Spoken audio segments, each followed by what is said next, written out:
कर्जतमधील अनेकांचा किरण ठाकरे यांच्यावर मनसे विश्वास. मनसे पक्षातील पदाधिकारी आणि कार्यकर्त्यांचा भाजपात प्रवेश. भाजप कर्जत विधानसभा अध्यक्ष किरण ठाकरे यांच्या नेतृत्वावर मनसे विश्वास ठेवत मनसे पक्षातील पदाधिकारी आणि कार्यकर्ते भाजपात दाखल झालेत.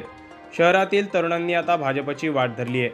मनसे शहर सचिव चिन्मय बडेकर, दहिवली येथील गौरव मारुती हेलिंडे, निखिल गोपाळ परदेसी, सूरज अरुण गुरव, मुद्रे येथील युवराज दिनेश हिरे, दिनेश राजेंद्र कदम, योगेश राजेश बडेकर, नाना मास्तर नगर येथील रोशन उबाळे यांनी भारतीय जनता पक्षात जाहीर पक्ष प्रवेश केलाय. कर्जत तालुक्यातील ग्रामीण भागासोबतच आता शहरातील तरुणांचा होणारा भाजपमधील प्रवेश लक्षात घेता किरण ठाकरे आणि भाजपची शहरात ताकद वाढताना दिसतेय. ब्युरो रिपोर्ट, वृत्त मराठी.